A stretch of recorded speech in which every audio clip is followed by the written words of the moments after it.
Conscious मतलब जगना, consciousness मतलब जागृति। अभी जो हम हैं, हम कॉन्शियस हैं होपफुली। सबकॉन्शियस मतलब हमारे दिमाग में वो सब चीजें जिसको हम जानबूझ के नहीं कर रहे हैं, जैसे हमारा हार्ट बीट चल रहा है, ये सबकॉन्शियस एक्टिविटी है, हम इसको कर नहीं रहे हैं। और उसका कोई परसेप्शन भी हमको फिजिकल लेवल पे तब तक नहीं होता जब तक हम उसको नहीं करना चाहते। अगर हम हाथ को यहां रखें तब हमको हार्ट बीट की फीलिंग आती है, या हाथ पल्स जब फील करें तो। लेकिन नॉर्मली हम लोगों को नहीं पता चलता।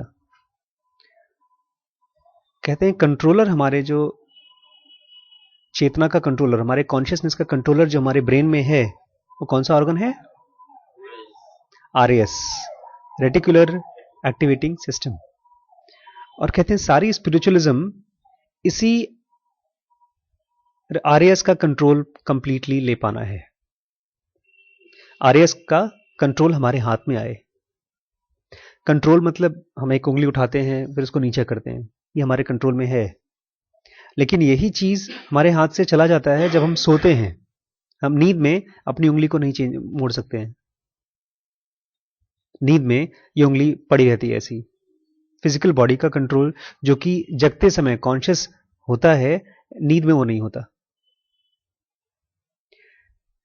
परसों मैं लेटा हुआ था, 3 स्टेप कर रहा था मैं, तो जब मैं कॉन्शियस से अनकॉन्शियस में या बेहोशी में, स्लीप में जा रहा था, तब मुझे एहसास हुआ कि अब मैं शिफ्ट हो गया हूं। लेकिन कमरा वैसे का वैसे ही था, वही बेडरूम था, लेकिन एक तरफ लाइट चमक रही थी। फिर मेरे मन में विचार आया कि लाइट तो बंद थी, तो लाइट कैसे चमक रही है? इसका मतलब कहीं ना कहीं मैं नॉर्मल जो कमरा है मेरा उसमें नहीं हूं, मैं सबकॉन्शियस वाले कमरे में घुस गया हूं।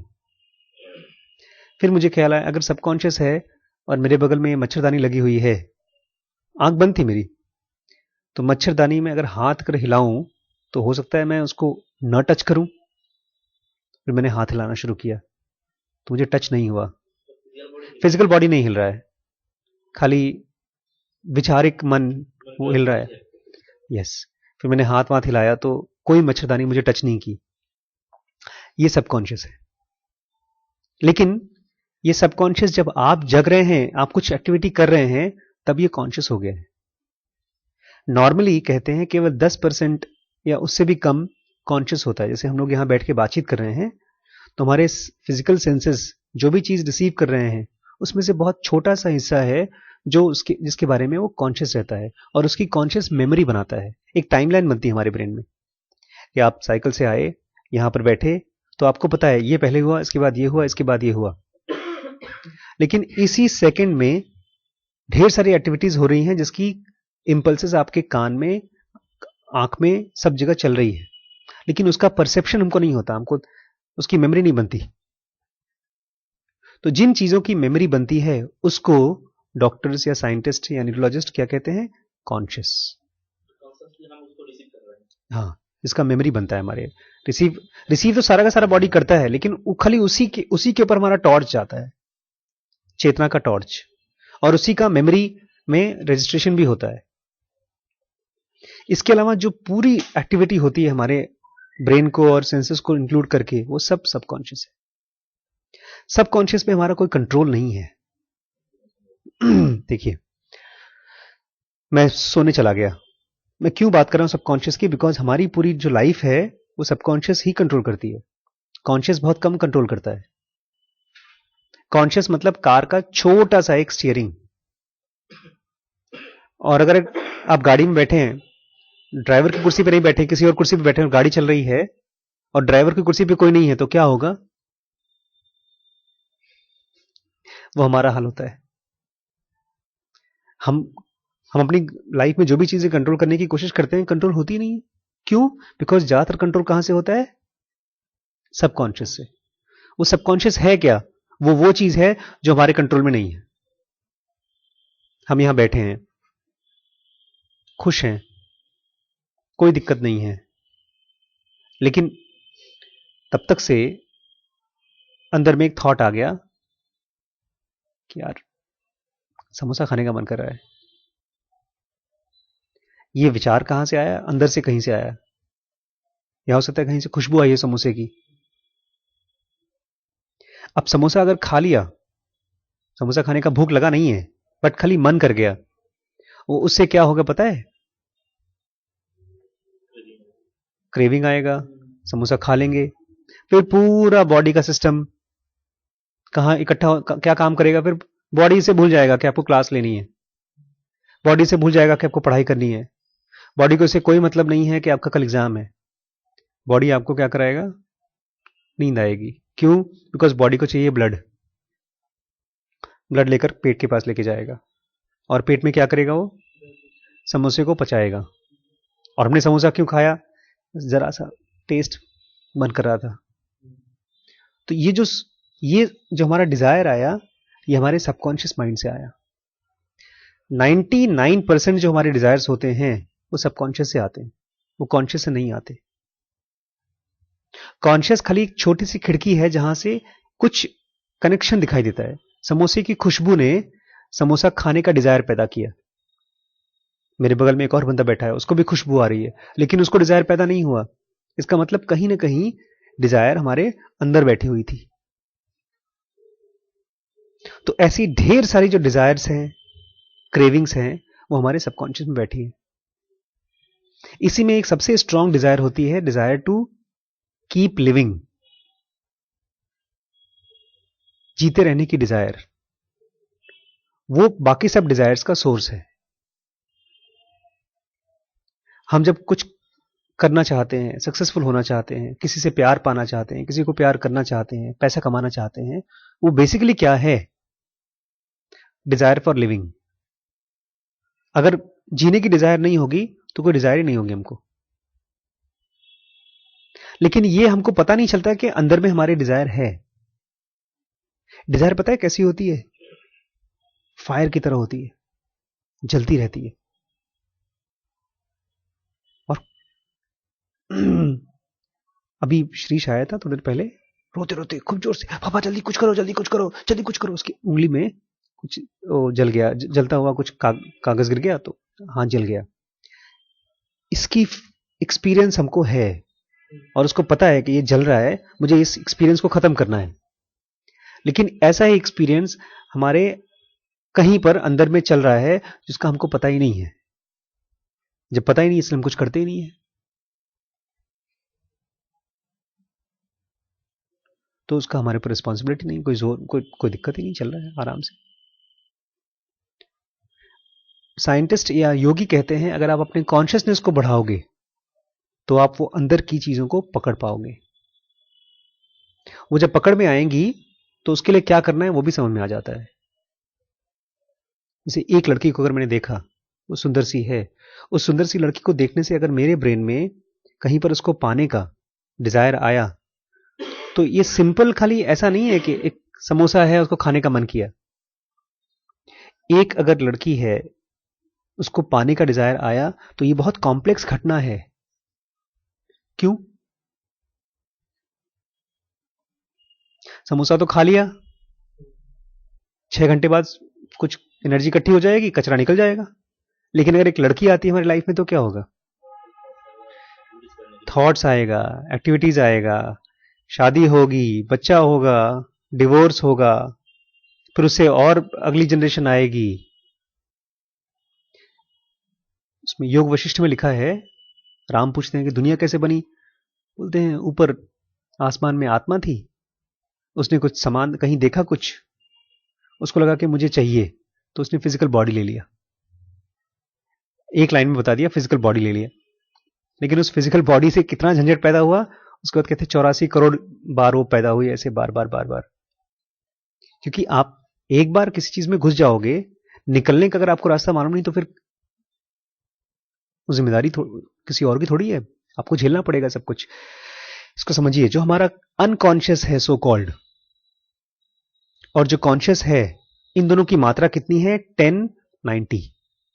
एक ह्यूमन बीइंग 10% कॉन्शियस है। जो हम लोग बातचीत कर रहे हैं ना, ये जो कान में जा रहा है, ये केवल 10% हमारा लाइट है। लाइट मतलब जो रिसीव करता है, और बाकी 90% सो रहा है हमारा ब्रेन, उसको पता ही नहीं क्या चल रहा है। अगर इस 10% को हम बढ़ाते जाएं तो हमारी प्रॉब्लम सॉल्व होती जाएगी ऑटोमेटिकली। जैसे छोटा बच्चा है, एकदम छोटा बच्चा, उसको कॉन्शियस नहीं होता कि उसको सुसु कब आई है या उसको पॉटी कब आई है, तो क्या करता है वो बिस्तर पे पॉटी कर देता है। अगर वो बिस्तर पे पॉटी कर देता है और सुसु कर देता है, उससे नुकसान क्या है? वहां कोई नहीं रहता, बट पेरेंट्स नहीं है उसके पास, सेहत के लिए हार्मफुल है, बीमारी होगी, कचरा होगा। तो वहीं पर उसको जब कॉन्शियसनेस आता है सुसु पॉटी का, तब उसको रोक सकता है, वहां जा सकता है जहां पर उसको सफाई नहीं करना पड़ेगा, कचरा वहीं इकट्ठा होता है। ऐसे ही हमारे ब्रेन में ढेर सारे थॉट्स, ढेर सारी फीलिंग्स वहां पर आती हैं जहां पर होना नहीं चाहिए उसको। किताब जब खोला है तो मेरे मन में उस समय विचार होना चाहिए कि इस पर्टिकुलर सेंटेंस का, इस पर्टिकुलर चैप्टर का मतलब क्या है गहराई से।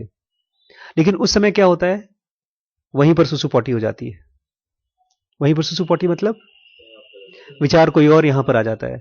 पढ़ रहे हैं कि अगर एक लड़की को, अरे लड़की तो मुझे याद है लड़की के बारे में, तो ये थॉट मुझे कहीं और कभी और होना चाहिए, लेकिन आ जाता है यहां पे। ये है प्रॉब्लम अनकॉन्शियस का। इसको ठीक कैसे करें? 3 स्टेप ब्रीदिंग से। 3 step breathing is one of the most powerful steps. लेटकर, और जब लेटे नहीं है, खाली बैठे हैं, दिन में 2 मिनट, 1 मिनट, 10 सेकेंड, 20 सेकेंड, खाली अपनी सांस के प्रति कॉन्शियस रहें।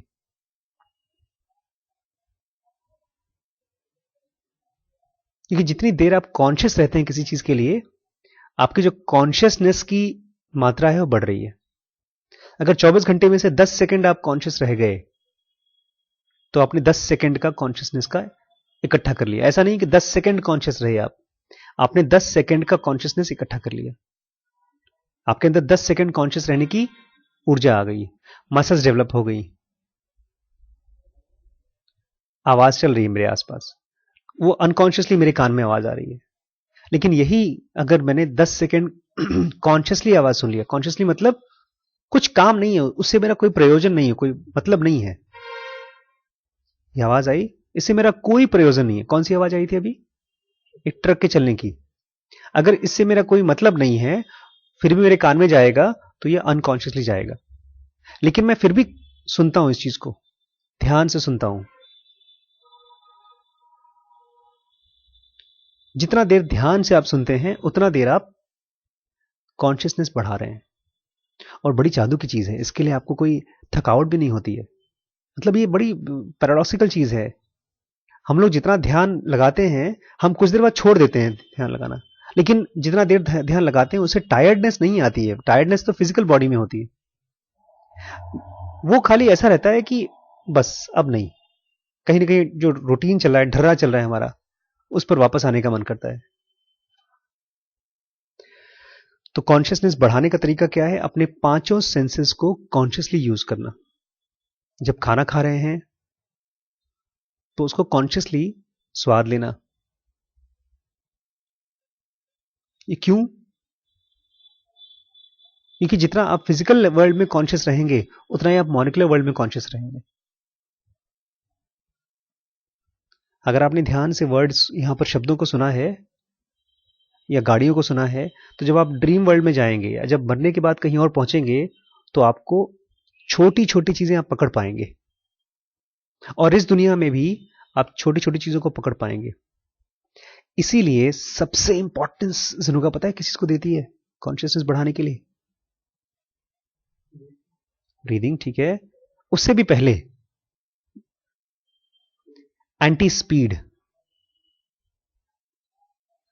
एंटी स्पीड, एंटी स्पीड मतलब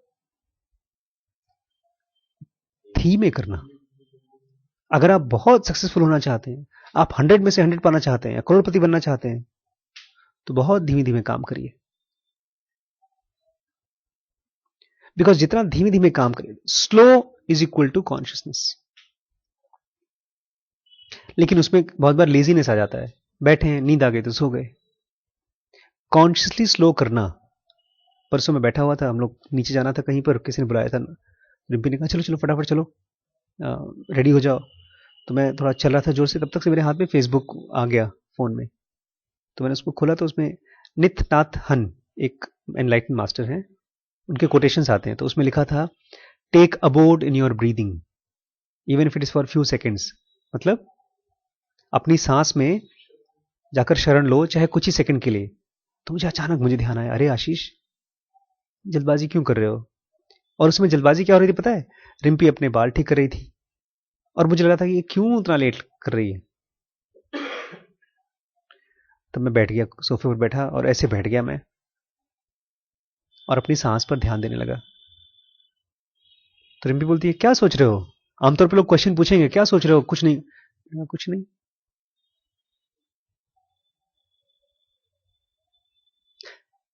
अवेयरनेस के लिए, कॉन्शियसनेस बढ़ाने के लिए सांस मतलब पेट्रोल, इसका स्वाद डेवलप करना होगा धीमे धीमे।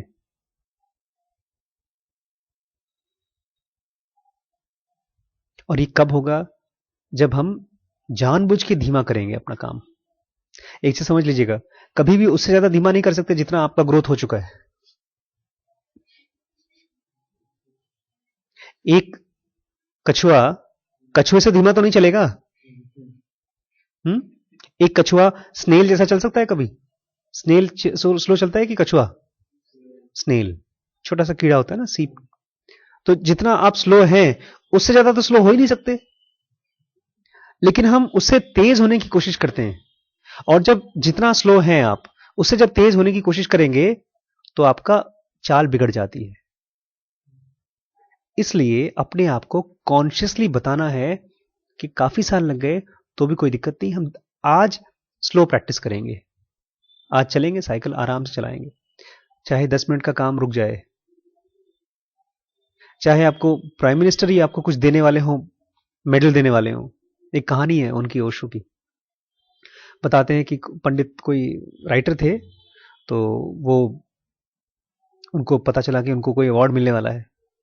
तो वैसे तो गांव के थे, तो सेल्फ रिस्पेक्ट वाले थे, तो कपड़े की कोई परवाह नहीं करते थे। तो लेकिन किसी ने कहा कि तुम्हें पता है कौन देंगे? वो फला फला बड़े मिनिस्टर साहब तुम्हें देंगे वो, तो कुछ अच्छे कपड़े सिलवा लो। तो उन्होंने सिलवा लिए, 2 सेट कपड़े बनवा लिए। लेकिन बोलते हैं एक दिन पहले वो वॉक करने गए थे पार्क में, तो उनके सामने एक मिर्जा साहब घूम रहे थे। तो नौकर आया, उनको बोला उसने कि मिर्जा साहब आपके घर में आग लग गई है। उन्होंने कहा तो मुझे क्या बता रहे हो, जाओ आग बुझाओ। तुम चाहते हो कि आग लग गई तो मैं अपनी चाल चाल बिगाड़ लूं? आराम से चल रहे थे मिर्जा साहब जैसे, नहीं आराम से। तो इनको लगा बताओ, इसका घर में आग लग गई तब भी अपनी चाल नहीं बिगाड़ रहा है ये, और मैं तो खाली अवार्ड के लिए अपने कपड़े बदल रहा हूं। आप जो हैं, जो भी कुछ हैं, अगर उससे चेंज होना चाहेंगे तुरंत, तो अवेयरनेस नहीं आएगी। क्यों? क्योंकि आपकी अवेयरनेस कहीं और चली गई है, जैसा होना चाहिए वैसा। और अवेयरनेस बढ़ाने के लिए जो चीज चाहिए वो है अभी, राइट नाउ, ये मोमेंट। इस मोमेंट में खांसते भी हैं तो कॉन्शियसली खांसे हम। मतलब इसीलिए जो लोग गौतम बुद्ध हैं, जो लोग हैं, वो करते क्या थे दिन भर? देखा उनकी फोटोज कैसी हैं? बस ऐसे बैठे हैं, सो नहीं रहे हैं बैठे बैठे, हो कुछ इकट्ठा कर रहे हैं अंदर अंदर। वो कॉन्शियस हो रहे हैं धीमे धीमे। ये भी मत सोचिएगा कि वो लोग हो चुके, उनका काम हो गया, वो तो उस पार पहुंच गए, तो भगवान पहुंच बन गए, बहुत महान बन गए ना। हम और आप तुरंत में कॉन्शियस नहीं हो रहे हैं, और वो तुरंत में कॉन्शियस होकर के उसका फायदा उठा रहे हैं। तो सबकॉन्शियस वो है जो हमारे साथ होता है लेकिन हमको मालूम नहीं होता। कॉन्शियस वो है जो हमारे साथ होता है, हमको मालूम होता है, और अगर वो बढ़ जाए तो हमारा उद्धार कर सकता है। एक चीज, थोड़ी सी चीज और लास्ट में इसमें कहूंगा मैं। हम लोग आमतौर पे जब सबकॉन्शियस बोल देते हैं या अनकॉन्शियस बोल देते हैं, तो हम उससे अपने आप को माफ कर लेते हैं कि इसकी जिम्मेदारी हमारी नहीं है, ये तो अनकॉन्शियसली हो गया। जिम्मेदारी हमारी नहीं है, ठीक है, क्योंकि आप कॉन्शियस नहीं थे, लेकिन फ्यूचर में जो होगा उसकी जिम्मेदारी तो आपकी है। आपने अनकॉन्शियसली कोई चीज कर दी, वो तो आपकी जिम्मेदारी नहीं थी, लेकिन अनकॉन्शियसली कुछ करोगे, वो तो आपकी जिम्मेदारी होगी। नहीं समझे? मान लीजिए मैं गरीब हूं और उसकी वजह से मैंने कुछ गलती कर दी। मैं गरीब हूं और मैं अपने बच्चे के लिए दवाई नहीं ला पाया, तो उसकी मेरी जिम्मेदारी नहीं है, क्योंकि मैं गरीब हूं भाई, दवाई कहां से लाऊं। लेकिन 1 साल बाद अगर मैं अपने बच्चे को दवाई नहीं देता हूं क्योंकि मैं गरीब हूं, उसकी जिम्मेदारी तो मेरे पास है। क्यों? क्योंकि 1 साल मेरे पास टाइम है उस गरीबी को खत्म करने के लिए। अनकॉन्शियसनेस पास्ट में था, उसकी जिम्मेदारी हमारी नहीं है, लेकिन फ्यूचर में अगर हम अनकॉन्शियस रहते हैं, उसकी हमारी अभी जिम्मेदारी है। मतलब let's start doing something about it. और जितनी बार आप कोई मिस्टेक करते हो, you don't have to feel guilty about it, but you have to feel amused कि देखा यार, मैं अभी अनकॉन्शियस हूं, और स्माइल करना शुरू करो कि देखो मैं कितना लाचार हूं। तब आपका कॉन्शियसनेस धीमे धीमे बढ़ेगा। ये पॉइंट क्लियर नहीं हुआ ना? जो हुआ उसकी जिम्मेदारी आपकी नहीं है, लेकिन जो होगा वो तो आपकी जिम्मेदारी है। एक समझ। Yes yes. एक बुक पढ़ा हमने, हमको समझ में नहीं आया, क्योंकि हमको हमारा आईक्यू उतना नहीं है, लेकिन इसमें से अभी फिलहाल मेरे पास अगर टाइम है तो मैं कुछ तो निकाल सकता हूं, मतलब इसमें से कुछ तो अंडरलाइन कर सकता हूं, किसी से तो पूछ सकता हूं, कहीं से गूगल तो कर सकता हूं। जो स्टेप्स मैं ले सकता हूं उसकी मेरी जिम्मेदारी है। पहाड़ पे चढ़ना हमारा जिम्मेदारी नहीं है, लेकिन 1 कदम लेकर, 2 कदम लेकर, 3 कदम लेना वो तो जिम्मेदारी है। हम जब अपने बारे में सोचते हैं ना, ग्रोथ के बारे में, तो सीधे लास्ट का सोचते हैं, वहां तक पहुंचना हमारा। और यही जनोगा बोलती है, एक तो हो गया स्पीड, एंटी स्पीड, और दूसरा क्या है? Anti efficiency. हम अपने आप को जब देखते हैं तो हम अपने आप को सीधे या तो किसी से बहुत अच्छा पाते हैं, या तो अपना बहुत बेकार के, यार हम किसी लायक नहीं है। अपने आप को जो लेवल है उस पर रहना इज कॉन्शियसनेस, उसके बारे में जानना इज कॉन्शियसनेस। एक कागज उठाया, उसको पढ़ा, उसमें से अगर कुछ समझ में नहीं आया तो क्यों नहीं समझ में आया, कौन सा अक्षर, कौन सा सेंटेंस, बहुत धीमे धीमे चलना इज आवर कॉन्शियसनेस। इसीलिए एग्जाम्स बहुत बेकार चीज होती हैं, क्योंकि आपको धक्का देती है एग्जाम्स पढ़ने के लिए, कोर्स खत्म करने के लिए, पोर्शन खत्म करने के लिए। लाइफ अपने आप एग्जाम है। हम अच्छा लास्ट में एक समरी अगर इस सब चीजों का दूं तो हमारे दिमाग में 2 चीजें हैं। एक तो 10% जो बहुत उजाला है, उसमें सब कुछ आपको दिखता है, और एक 90% जो एकदम अंधेरा है, कुछ दिख नहीं रहा है। तो उस उजाले को लेकर के अंधेरे में लेकर आना है। मतलब आप दिन में जैसे बैठे हैं यहां पे, या घर पे बैठे हैं, पढ़ रहे हैं, बोर हो रहे हैं, या नींद आ रही है, उस समय बैठ करके आप जो भी चीजें मन में चल रही हैं उसको ऐसे ही देखते रहें, अपनी फीलिंग्स को देखते रहें। पढ़ाई के प्रति आपकी फीलिंग क्या है, अच्छी है कि खराब है? अगर अच्छी है तो क्यों अच्छी है? क्या मुझे पसंद है चैप्टर? क्या ये आसान है? अच्छी है, पसंद है, इसका मतलब क्या मैं इसमें और प्रैक्टिस करना चाहता हूं? और उसमें एक स्टेप और क्या क्या कर सकता हूं? अगर कोई चीज पसंद नहीं है तो उसमें मेरी इमोशंस क्यों ऐसी है, उसको मैं कैसे ठीक कर सकता हूं? इमोशंस को ठीक करने का पता है तरीका क्या है सब्जेक्ट के प्रति? Making it in small small pieces, छोटे छोटे पीसेस में काट करके उसको पढ़ना। पढ़ाई के प्रति इमोशंस को ठीक करना। अगर मुझे मैथमेटिक्स का कोई खास चैप्टर खराब लगता है, या मैथ्स खराब लगती है, तो उसको ढेर सारे छोटे छोटे पीसेस में काट कर अलग रखना, और एक छोटे से पीस को लेकर के काम करना। 20 तक टेबल मुझे रटना है और मुझे नहीं आता, 2 का टेबल भी नहीं आता, तो मैं इसको 20 पार्ट में अलग कर लूंगा, और उनको 3 से लेकर 20 तक अलग हटा दो, खाली 2 को पकड़ो, उसको बार बार करो। जब ये 2 अच्छे से आ जाएगा तब 3 में इंटरेस्ट जगेगा। जनोगा में मैंने यही किया पहली बार। मैंने सोचा एक बार मैं इसको अंग्रेजी को कम से कम पढ़ के देखूं। भगवान बात कर रहे हैं यार आपसे। भगवान अगर अंग्रेजी में बात करें तो अंग्रेजी तो समझ लो। तो धीमे धीमे पेंसिल उठा करके जो चीज पसंद नहीं है उसको और धीमे धीमे करो। हम लोग उल्टा करते हैं, जो पसंद नहीं होता उसको फटाफट ब्रश अप कर देते हैं।